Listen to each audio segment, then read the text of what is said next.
todos que estão aqui nessa noite.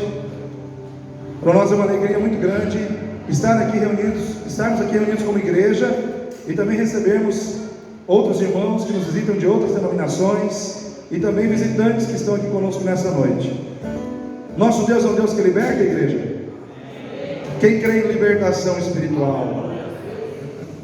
Eu creio, irmãos. Nós somos um povo liberto pelo poder que há no sangue de Jesus. Fomos libertos do inferno, da condenação ao inferno. Fomos libertos do domínio do pecado, porque antes o pecado nos dominava, mas a palavra de Deus diz que o Espírito de Deus veio e agora habita em nós, e quem domina hoje o nosso coração é o Espírito Santo. É Ele que conduz os nossos passos. E a libertação, ela tem vários níveis. Ela tem vamos dizer assim, a libertação que acontece no aspecto físico, e tem a libertação que acontece no aspecto espiritual e emocional. Que nem já usei esse exemplo aqui em outras oportunidades. Às vezes uma pessoa que está lá encarcerada num presídio, mas que aceitou a Jesus como Salvador, está dentro de uma cela, cumprindo ainda o tempo que lhe resta ali, em função dos delitos que ele cometeu. Mas lá dentro daquela cela ele ora, ele louva, ele canta, ele exalta o nome do Senhor, porque por dentro ele está livre. Ele pode estar encarcerado com barras de ferro, mas o seu espírito está livre no Senhor. Assim como aconteceu com o apóstolo Paulo e Silas, que estavam presos naquela cadeia, em Atos 16, amarrados com os pés ali no tronco, encarcerados naquela cadeia romana, mas à meia-noite, louvando, cantando hinos e orando ao Senhor, porque eles estavam livres por dentro. Agora nós pensamos uma outra situação. Uma pessoa que está aqui fora, ela não está presa por cadeias de ferro, ela não está presa, não está encarcerada, porque ela não cometeu aparentemente nenhum delito para que isso lhe fosse imposto, como punição, mas ela está aqui fora, livre, podendo ir para onde ela quiser, mas em cima de uma ponte, querendo pular e tirar a sua vida. Eu pergunto para os irmãos: quem está mais preso? Aquele que está na cadeia, mas está com seu espírito livre, ou aquele que está aqui fora, tendo o direito de ir e vir, mas com a sua alma presa a um propósito de morte, de destruição? Ambos estão presos, só que um está vivendo uma prisão física e o outro uma prisão espiritual. Jesus veio para libertar todos que estão cativos. Eu quero dizer para você, querido, Jesus tem poder para isso. E eu quero começar esse culto aqui, porque é um culto de libertação.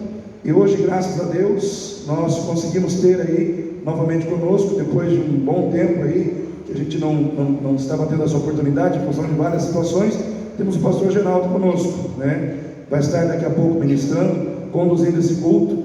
Mas nós temos que entender que a libertação não depende só do que Deus tem na vida de uma pessoa, Não é porque o pastor Geraldo está aqui que tudo vai acontecer, é porque Jesus está aqui.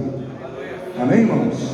Ele é um vaso, ele é um instrumento, porque a gente tem que entender isso. Nós não estamos aqui para adorar o homem, A gente ouve muito por aí: lá naquela igreja vai ter revelação, então eu vou para lá na outra não tem, eu não vou. Irmãos, o Deus que opera, Ele opera em todos os lugares onde está o povo dele, Então Deus tem vamos dizer assim, um direcionamento, uma capacitação, uma unção dada ao servo dele para ser instrumento nas nossas vidas nessa noite.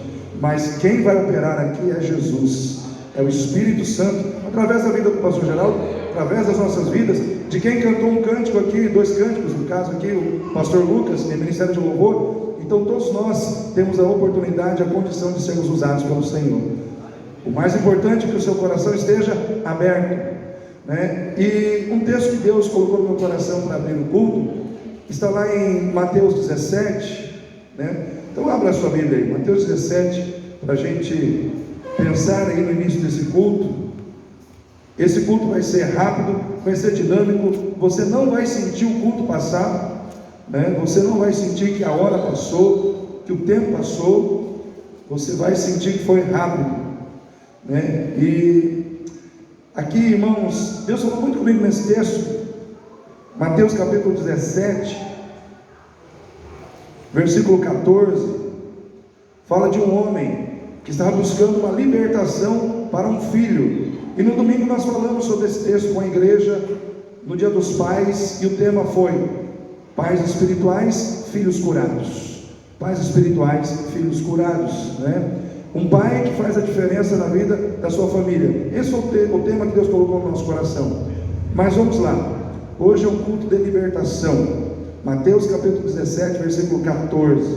E diz assim: quando chegaram a multidão, aproximou-se de um homem, pondo-se de joelhos diante dele, dizendo: Senhor, tem misericórdia de meu filho, que é lunático e sofre muito, pois muitas vezes cai no fogo e muitas vezes na água. E trouxe-os aos teus discípulos e não puderam curá-lo. E Jesus respondendo disse: ó geração incrédula e perversa, até quando estarei eu convosco? E até quando vos sofrerei? Trazei-mo aqui. E repreendeu Jesus o demônio que saiu dele, e desde aquela hora o menino sarou. Então os discípulos, aproximando-se de Jesus em particular, disseram: por que não podemos nós expulsá-lo? E Jesus lhes disse: por causa da vossa incredulidade. Porque em verdade vos digo que se tiverdes fé, como um grão de mostarda, direis a este monte: passa daqui para acolá, e há de passar, e nada vos será impossível. Mas esta casta não se expulsa, senão por oração e jejum. Amém, irmãos? Igreja, aconteceu uma libertação aqui? Sim ou não? O tema hoje é libertação. O tema hoje são as janelas da libertação. Então nós precisamos pensar aqui. Havia um jovem com um problema. Haviam discípulos de Jesus presentes no local. E ali nós vemos algo que Deus me chama a atenção. Um mesmo problema, uma mesma atitude, mas com resultados diferentes. O problema era o demônio que estava na vida do jovem, que fazia com que ele ficasse lunático e fosse lançado na água e no fogo. A atitude dos discípulos que estavam ao pé do monte foram orar para que o espírito maligno, o demônio, saísse. Mas o demônio não saiu. Jesus subiu ao monte para orar com Pedro, Tiago e João. Quando Jesus desce, eles vão buscar a Jesus, e Jesus expulsa aquele demônio. A pergunta é: por que os que ficaram não conseguiram expulsar? E por que Jesus, que desceu junto com os outros discípulos, expulsou com facilidade? Eu penso, irmãos, que ao contrário do que diz aí a teologia da predestinação, que diz que não existe valor algum para o esforço humano no plano de Deus, eu vejo que existe sim uma diferença entre a postura de crentes que buscam, que entendem e que fazem a vontade de Deus, baseado num entendimento mais claro do que Deus quer, baseado numa consagração de vida maior, do que outros que não estão tendo o mesmo entendimento e a mesma consagração. Eram todos discípulos, uns estavam ao pé do monte, outros foram se consagrar. Então isso me mostra o seguinte, que alguns que se entregam mais, que buscam mais, que oram mais, têm mais condição de vencer batalhas espirituais do que aqueles que oram menos, que buscam menos e que entendem menos sobre a vontade de Deus. Porque os discípulos que estavam lá embaixo, eles lutaram, tentaram, mas não conseguiram, e eram discípulos. Então nós temos aí, tipo assim, dois tipos de crente: o que busca menos e tem um resultado proporcional à sua busca, e os que buscam mais e que tem um resultado proporcional também à sua busca. Então o que eu quero dizer para você nessa noite: vale a pena buscar a Deus, vale a pena orar, vale a pena se consagrar. Então uma das janelas que fez falta na vida daqueles discípulos que estavam lá embaixo era a janela do entendimento espiritual. Eles não entendiam que jejum e oração trazia mais poder a eles para poder vencer as batalhas espirituais. E talvez muitos de nós aqui estamos travando batalhas espirituais que estão sendo talvez difíceis de serem vencidas, porque nós não estamos ainda entendendo a grandeza do valor e do jejum, o valor da oração e do jejum na nossa vida. Às vezes, aqueles que oram e jejuam conseguem vencer com mais facilidade batalhas, as mesmas batalhas que aqueles que não estão orando e não estão jejuando também estão enfrentando. Então eu quero dizer para você nessa noite: vale a pena orar, vale a pena jejuar, vale a pena consagrar a sua vida a Deus.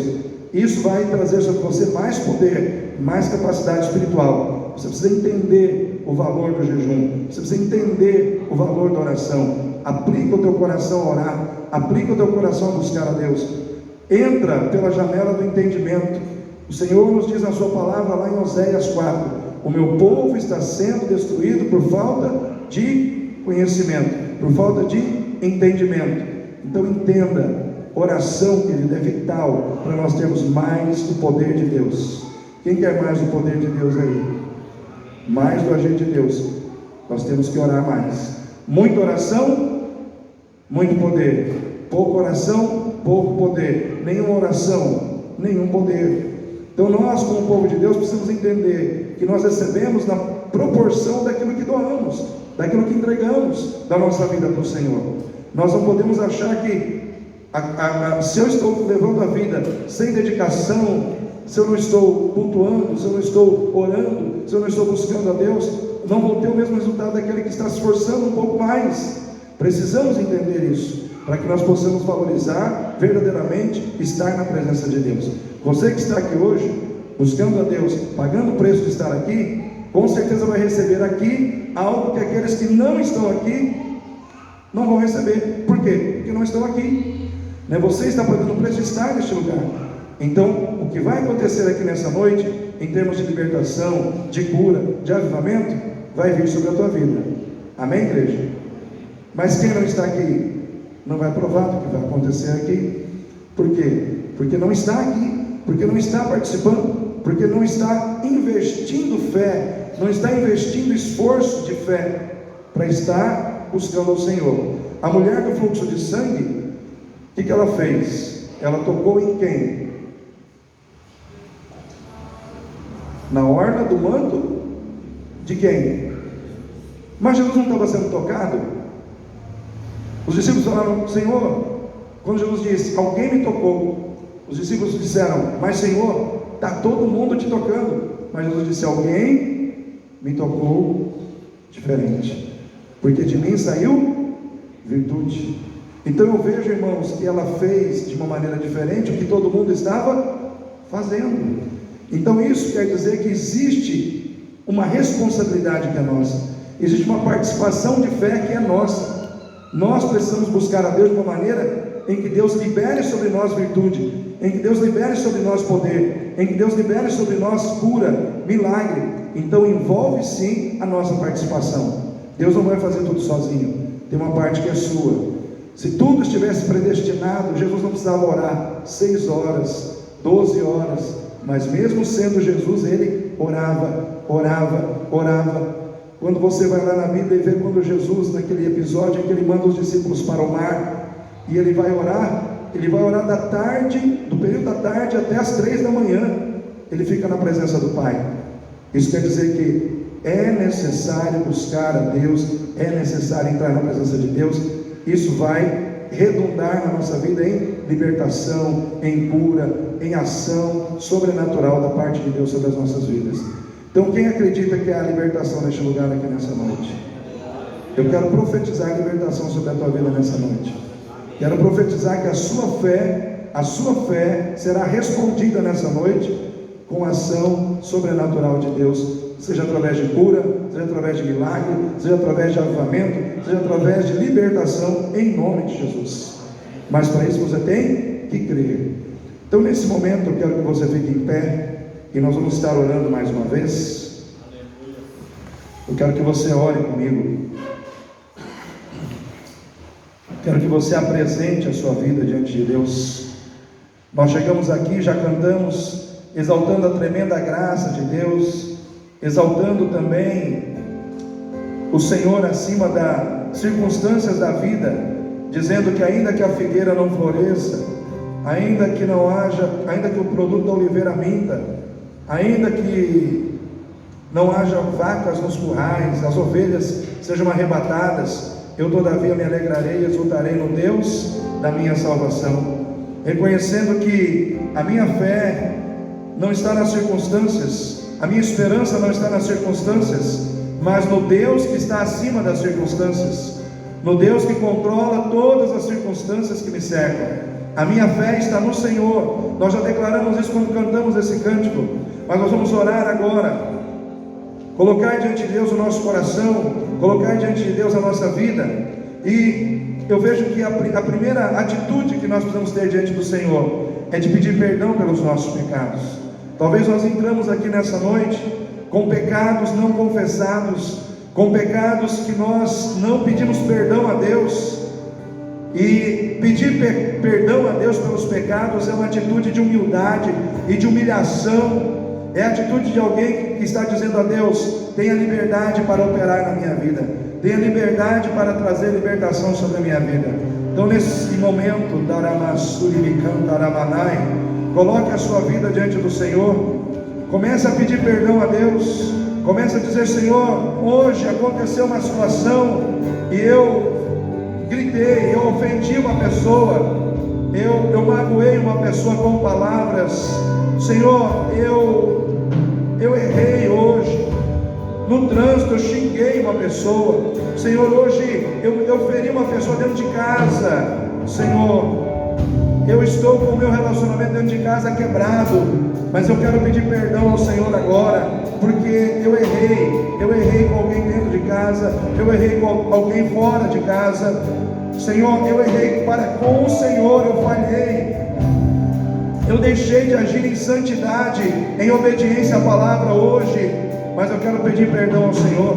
Peça perdão a Deus agora, coloque diante de Deus a sua vida e peça perdão ao Senhor pelos seus pecados, pelas suas falhas. Eu vou dar um tempo para você orar, eu vou dar um tempo para você colocar a sua vida diante do Senhor. O Senhor, Ele está presente neste lugar, Ele quer agir, Ele quer operar em nossas vidas, Ele quer mostrar que Ele é Deus, que faz grandes maravilhas, grandes coisas.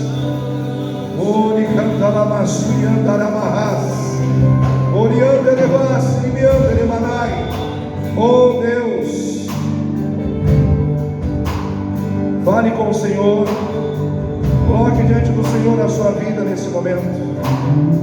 Diga: Pai, me perdoa pela minha incredulidade, me perdoa, Pai, porque eu tenho falhado para contigo. Me ajuda a ser um crente mais dedicado, me ajude a ser um crente mais aplicado. Aleluia. Me ajuda a ser um crente mais amoroso, mais paciente, mais tolerante. Me ajude, Senhor. Peça perdão ao Senhor agora. Peça perdão ao Senhor agora.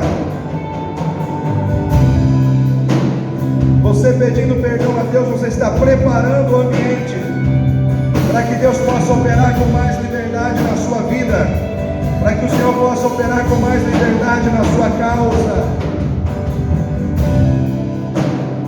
Pai, em nome de Jesus, eu quero orar com aqueles que oram, eu quero clamar juntamente com aqueles que clamam. Eu quero pedir perdão ao Senhor pelos nossos pecados, pelas nossas falhas, pelas nossas faltas diante do Senhor. Deus, perdoa, Pai, perdoa os teus filhos que com sinceridade, amor, fé e arrependimento verdadeiro e sincero comparecem diante do Senhor agora. Perdoa, Pai, os nossos pecados, perdoa, Pai, as nossas faltas. Nós queremos ver a Tua glória, queremos ver a Tua face, queremos ser tocados pela Tua presença. Venha sobre nós, Pai, venha nos envolver com o fogo santo do Espírito, venha quebrar cadeias, venha libertar os cativos, venha libertar os oprimidos, venha libertar, meu Pai, aqueles que estão encarcerados por cadeias invisíveis, cadeias da alma, cadeias espirituais. Venha quebrar tudo isso, meu Pai, na nossa vida. Mas começa agora, trazendo sobre nós o refrigério que precisamos nesse momento, ó Deus, como resposta à nossa rendição ao Senhor e ao nosso pedido de perdão ao Senhor. Perdoa, Pai, os nossos pecados e renova agora aquele perdão da nossa vida, que entrou na nossa vida quando nós aceitamos a Jesus. quando nós confessamos a Jesus como nosso Senhor e nosso Salvador pessoal, que esse perdão seja renovado agora em cada coração, Senhor, e que este ambiente se torne um ambiente propício para que o Senhor manifeste aqui a tua glória, a tua presença no meio do teu povo e faça uma grande obra em favor da tua igreja. É o que nós te pedimos, Pai, e desde já te agradecemos, em nome do Senhor Jesus. Amém. Nesse momento, nós vamos exercitar a nossa fé. Quem veio preparado para devolver no altar de Deus dízimos e ofertas,